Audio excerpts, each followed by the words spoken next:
You might be thinking at this point, these strategies are great and all, but I just don't have the time or energy to follow around my child, sportscasting his every move and reflecting his every desire. And I get it. I also don't follow around my child 24/7 using only connection skills and avoiding all negative talk.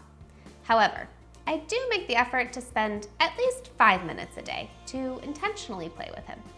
And I've seen many caregivers start transforming their relationships with just 5 to 10 minutes of daily practice, and then seeing the skills naturally spill out into other parts of the day.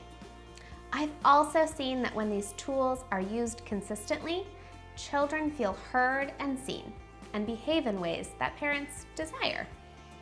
You might also think that taking the time to connect, reflect, give options, and follow through is unrealistic. Yes, it will be an investment of your time upfront.